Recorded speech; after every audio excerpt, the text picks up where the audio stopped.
कभी कभी इंसान अपने स्वार्थ के लिए दूसरों की मदद करता ही है, लेकिन ऐसी मदद का क्या फायदा जिससे कि नुकसान हो जाए, घर में आग लग जाए, उसकी जिंदगी तबाह हो जाए। तो दोस्तों, आज की जो कहानी है, ये कहानी कुछ इसी तरह की है। एक बहन रहती है, वो अपने जीजा जी पर डोरे डालने लगती है, अपने जीजा जी को अपने प्यार के जाल में फंसा लेती है और अपनी बहन की सौतन बनने पर तुल जाती है। एक वक्त ऐसा आता है कि वो अपने अपने ही बहन का घर बर्बाद कर दे के अपनी बहन का सौतन बन जाती है, उनकी ज़िंदगी को तबाह कर देती है, उसके बसे बसाए घर को उजाड़ देती है।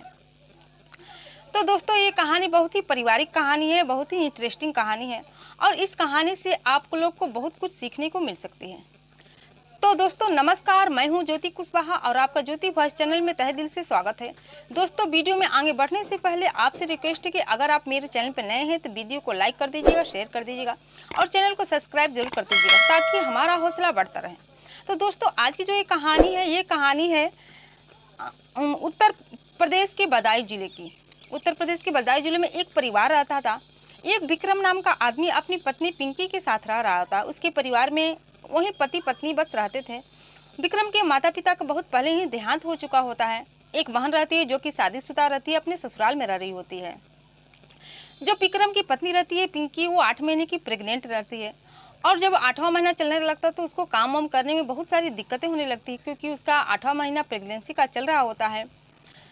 उसे बहुत सारी दिक्कतें होती है कि वो घर में अकेली रहती है, कोई और काम करने वाला होता नहीं है। और जो विक्रम रहता था वो सुबह को काम पर से निकलता और शाम को वापस लौटता था, वो भी उसके साथ कुछ भी नहीं कर पाता था।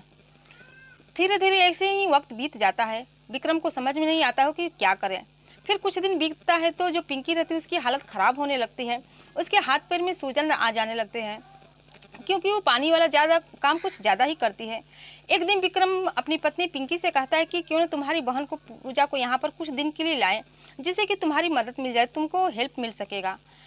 पिंकी जब इस बात को सुनती है तो खुश हो जाती है, कहती है कि आप ठीक ही कह रहे हैं। फिर अपनी माँ को कॉल करती है, कहती है कि माँ, तो तुम तो मेरी हालत जानती हो और मुझसे अब काम करने को नहीं बन रहा है, मुझे बहुत ही दिक्कत हो रही है, मुझे रेस्ट की ज़रूरत है। पिंको को पूजा को कुछ दिन के लिए यहाँ भेज देती तो बहुत ही अच्छा होता। पिंकी की माँ कहती है कि ठीक है, तुम्हारे पापा से बात करूँगी। फिर जब उसके पति पिंकी के पिता शाम को घर आते हैं तो उसकी जो माँ रहती है अपनी पति से बात करती है। उसके जो पिता रहते हैं वो भी तैयार हो जाते हैं पूजा को भेजने के लिए। जब फिर पिंकी की माँ पिंकी को कॉल करती है, कहती है कि दामाद जी को भेज देना यहाँ पर पूजा को ले जाने के लिए। जब सुबह होता है तो विक्रम अपनी बाइक से अपनी साली को लेने के लिए चला जाता है और जब वहाँ पर जाता है तो उसको लेकर अपने गांव आता है, बदायूं आता है। वहाँ पर आता है तो जो पूजा रहती है वो हंस मिजाज की लड़की होती है, चुलबुली लड़की होती है, बोलने चलने में बहुत ही तेज रहती है। अपने बहन के घर आती है, आते ही घर के कामों में लग जाती है, क्या करना है सब जो पिंकी बताती थी वो हर एक काम कर देती थी। शाम होता है, शाम को खाना पीना बनाती है, पिंकी को भी खाना खाने को देती है, जीजा जी को भी खाना खाने को देती है। तीनों आंगन में खुले आसमान के नीचे बैठकर खाना खाते हैं, बात करते हैं। कुछ देर बीत जाता है तो जो पिंकी रहती कहती कि अब मुझे नींद आ रही है, मैं सोने जा रही हूँ और मुझे दवा भी लेना है और तुम लोग खा पी के सो जाना। पिंकी को बता देती है कि पूजा को बता देती है कि तुम भी खाना खाकर अपने रूम में चले जाना सोने के लिए। पिंकी अपने रूम में जाती है, दवा लेके खा के सो जाती है। इधर जो जीजा साली थे वो बहुत देर तक बैठकर बातें करते हैं, हंसी मजाक करते हैं। दरअसल विक्रम और पूजा का संबंध 2-3 महीने से पहले से ही था, लेकिन उन दोनों को मिलने का मौका नहीं मिल रहा था।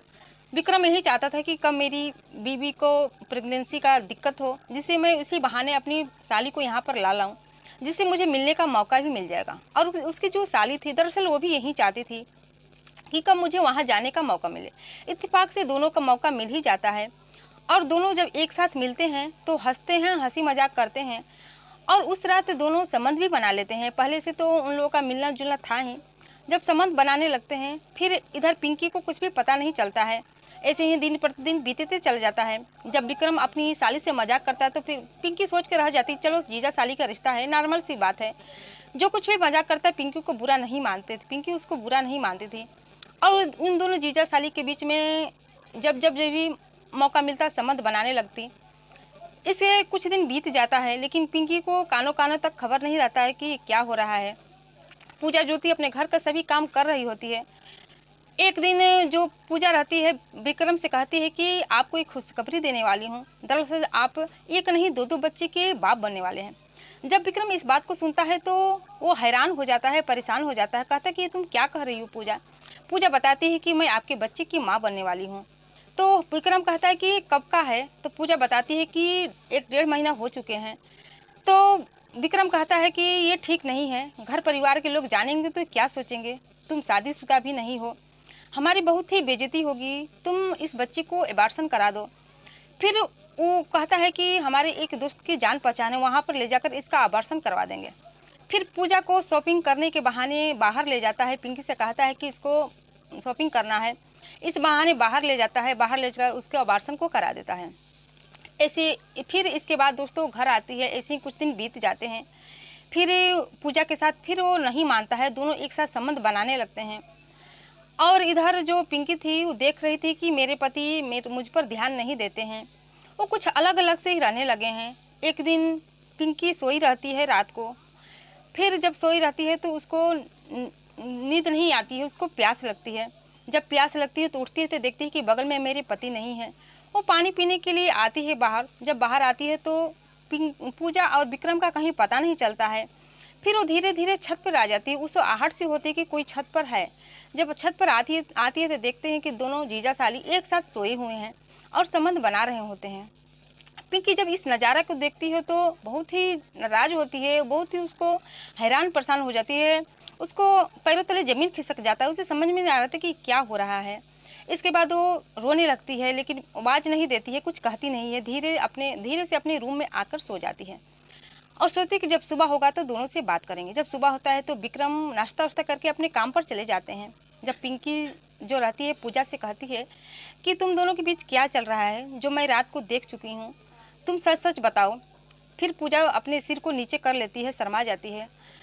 और पिंकी कहती है कि ये कितने दिन से चल रहा है। पूजा सारी बात सच सच बता देती है कि हम लोग को ये 5-6 महीने से हम लोग का प्यार का चक्कर चल रहा था। और ये भी बताती है कि मैं उसके बच्चे की माँ भी बनने वाली थी और मेरा अबॉर्शन भी हो चुका है। पिंकी जब इस बात को सुनती है तो यकीन उसके अपने कानों पे यकीन नहीं होता था कि मेरे साथ मेरे घर में ही ये सब हो रहा है। दरअसल वो नहीं जानती थी कि मेरे पति और मेरी अपनी ही बहन मेरे साथ ऐसा कर सकते हैं। फिर वो रोने लगती है और कहती है कि तुम अभी के अभी अपना सामान पैक करो और अपने घर जाओ और मम्मी पापा को कुछ बताना मत। दरअसल जब वो इस बात को सुनेंगे तो बर्दाश्त नहीं कर पाएंगे, इस सदमे को बर्दाश्त नहीं कर पाएंगे, बहुत ही दुखी और परेशान हो जाएंगे।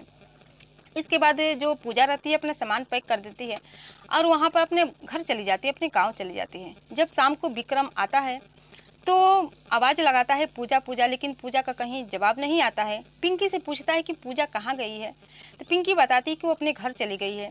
विक्रम को पता चल जाता है कि ज़रूर मेरी पत्नी को कुछ पता चल गया है। फिर जो पिंकी रहती है कहती है कि तुम दोनों का रिश्ता क्या है, मैं देख चुकी हूँ रात को, तुम लोग मेरे साथ ऐसा क्यों कर रहे हो। विक्रम जान जाता है कि पूजा अपने मन से नहीं बल्कि पिंकी के कहने पर गाँव गई है। वो कहता है कि तुम अभी कभी पूजा को बुलाओ, न तो तुम भी यहाँ पर नहीं रह सकती। फिर पिंकी को भी घर से निकाल देता है। पिंकी का लास्ट महीना चल रहा होता है। फिर वो भी अपने कपड़े को पैक करके अपने मायके चली जाती है। जब वहाँ पर जाती है तो उसके जो माता पिता रहते हैं उसकी इस हालत को देखते हैं तो रोने लगते हैं। कहते हैं कि क्या हुआ बेटी, तुम यहाँ पर कैसे आ गई, तुम्हारा तो अब लास्ट महीना चल रहा है, अब प्रेगनेंसी का टाइम भी आ चुका है।